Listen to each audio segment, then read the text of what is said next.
name is Isabella Carter. I'm 27, and I thought I had the perfect life. For 3 years, my boyfriend Ethan Miller told me I was his whole world. He said he was traveling for work, building a future for us. I believed him, trusted him, loved him blindly. But one night, when my phone buzzed with a photo I was never supposed to see, my world shattered. Because there he was, not at work, not traveling, but smiling across a table with my own cousin, Charlotte Green. Broken heart betrayal cuts deepest when it comes from your own blood. Backhand index pointing right, stay with me, because what I uncovered next turned love into the ultimate revenge story.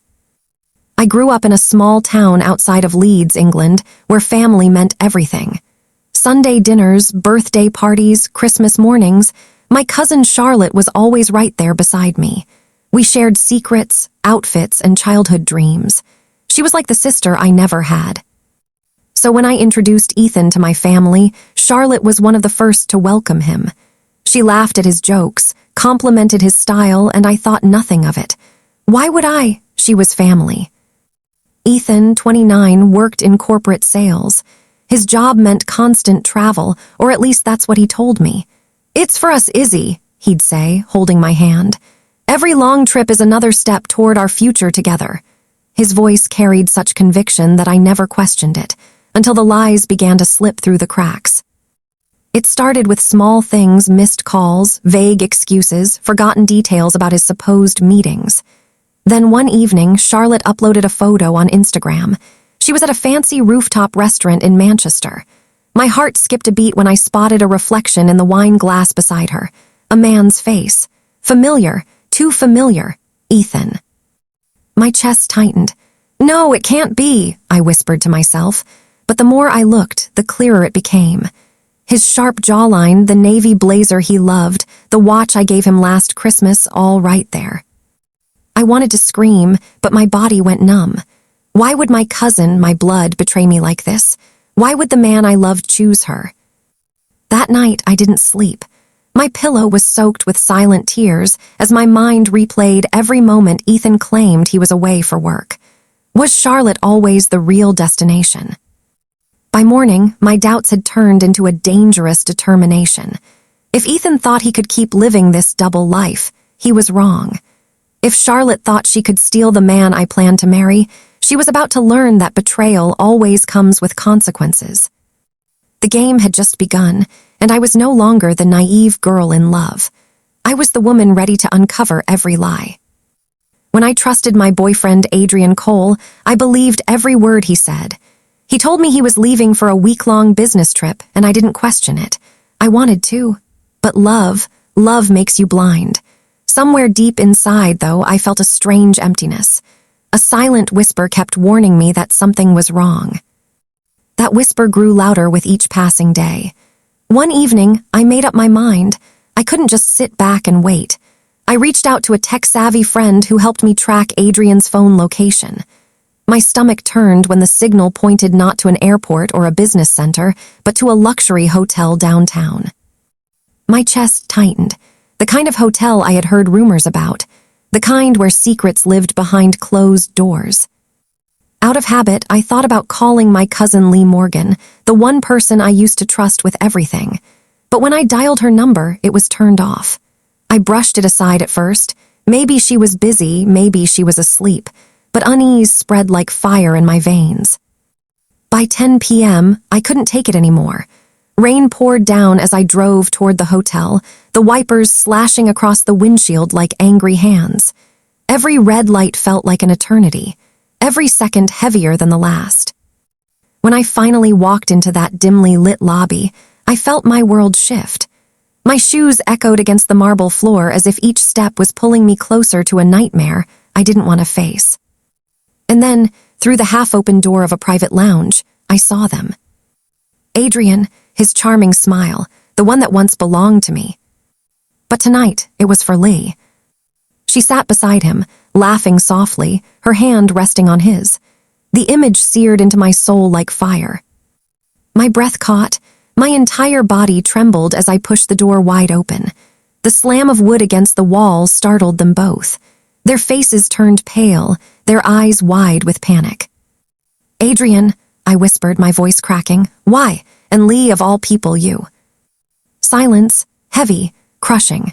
Their guilt filled the air like smoke, suffocating every ounce of trust I once had. That night, my heart didn't just break, it shattered. I stood frozen in that doorway, my heart pounding so hard it echoed in my ears.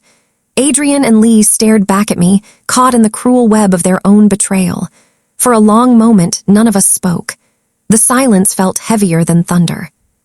Finally, Adrian tried to speak, his voice trembling. "It's not what it looks like, Alina." But I cut him off. My voice was sharper than I had ever heard it before. "Don't you dare lie to me now. I saw everything." Lee dropped her gaze, guilt written all over her face. She whispered, "Alina, please, I didn't mean for this to happen."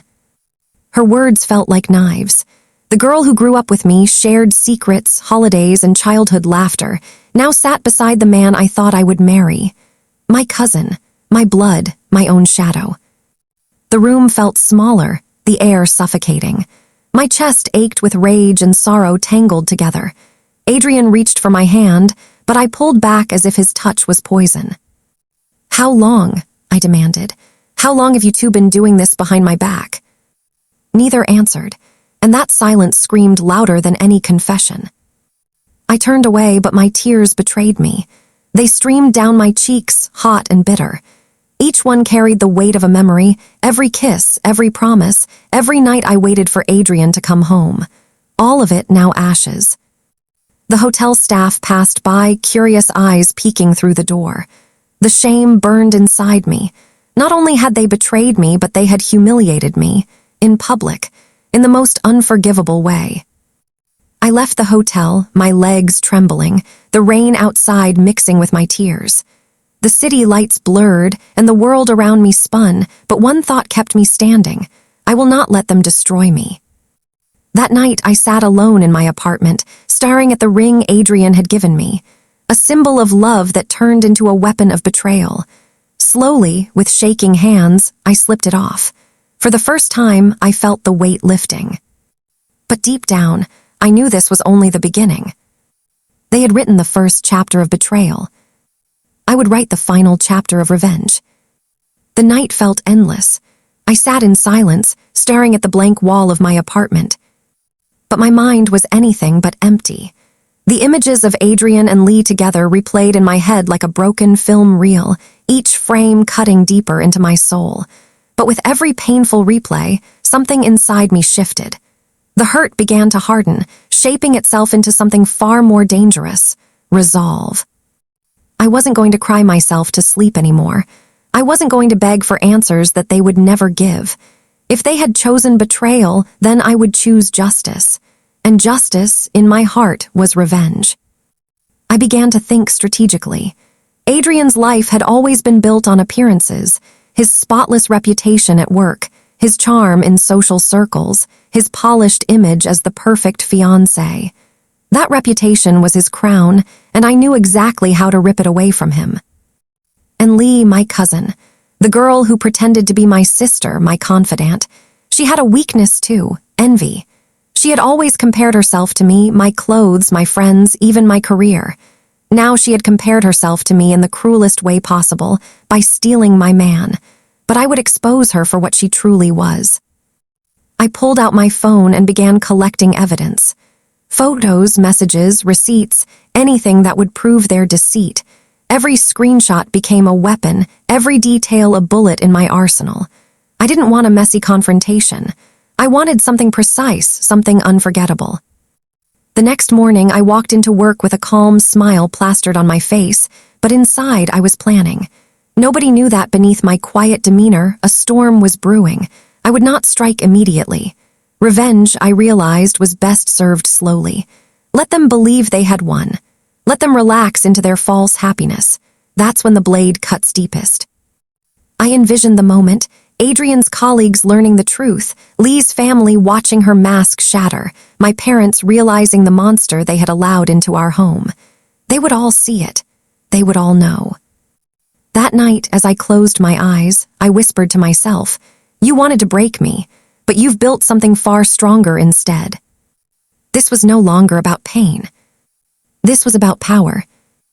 and I was ready to take it back. The day of reckoning didn't arrive suddenly. It was carefully constructed, piece by piece, like a stage set for the grandest performance of my life. I wasn't rushing. No, I wanted every detail perfect. If Adrian and Lee thought they had played me like a fool, I would show them what it meant to be outmaneuvered. The first strike came quietly.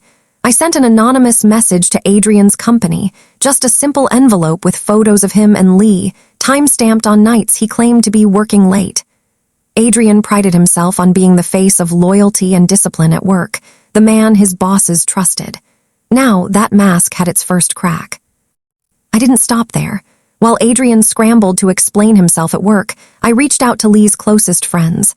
I made sure they saw the screenshots, her late-night texts, her smug messages about finally winning. I didn't have to tell them what to believe. The evidence spoke louder than any accusation. Lee's carefully crafted image as the sweet cousin, the friend everyone adored, began to collapse. But my revenge wasn't just about destroying them separately. No, I wanted to corner them together to expose their betrayal in a way they couldn't escape. That opportunity came when my parents announced a family dinner, a celebration, a gathering where everyone would be present. Adrian, Lee, my family, the perfect audience. I walked into that dinner dressed in calm elegance, my face unreadable. My parents greeted me warmly, oblivious to the storm I carried inside.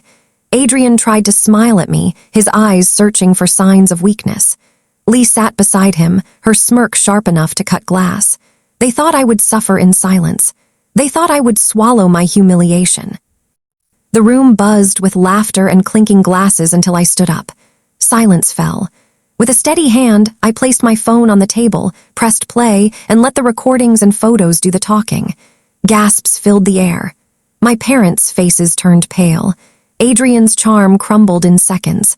Lee's confidence drained as the whispers grew louder. For the first time, they weren't in control. I was. I looked around the table, my voice calm, almost icy.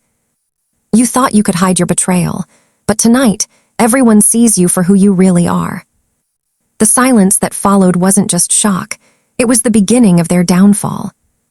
The next few days felt like a series of shattered glass, each moment a piece of my former life that broke and scattered beyond repair. But as Adrian and Lee struggled to rebuild the facade of their lives, I moved forward, free of their poison, stronger than I had ever been. Adrian's reputation at work was in ruins. The CEO called him in for a private meeting, and word spread quickly. The lies, the cover-ups, the weeks of manipulation, all of it was laid bare. When he tried to explain, to plead with his colleagues, no one was listening anymore. The very people who had once admired him now turned their backs. The company started distancing itself from his name, and the whispers grew louder. But I didn't care about that. No, what mattered was the quiet satisfaction of watching him fall from the pedestal he had placed himself on, watching him try to save face, only to realize he had no ground to stand on. His smooth words were useless now. His lies had been exposed, and his charm had no effect. He was nothing more than a man trying to hold onto a reputation he no longer deserved. Lee, on the other hand, couldn't handle the weight of her own guilt. The people who once adored her, the friends who had seen her as the perfect, sweet cousin, now saw her as a traitor. Her world came crashing down in the form of whispered conversations behind her back, cold stares, and the complete loss of trust. It was painful to watch her unravel, but I didn't feel sorry. She had chosen this path, and now she had to walk it alone. When my parents finally confronted me, their faces filled with shame and disbelief, I simply told them the truth. You've known who he was, you've seen what she's done. I'm done with both of them. There were no tears, no apologies. My heart was no longer broken. It was healed by the power of clarity and by the strength I had found in myself. The dinner, the confrontation, the downfall, it was over. I had won. I had taken back my dignity, my power, and my life. Adrian and Lee could try to rebuild what they had lost, but I knew one thing for sure. No matter how hard they tried, they could never take back what they had stolen from me. As I walked away from it all, I realized that sometimes the greatest revenge isn't the destruction of others. It's simply reclaiming the life that's always been yours. And I was finally free.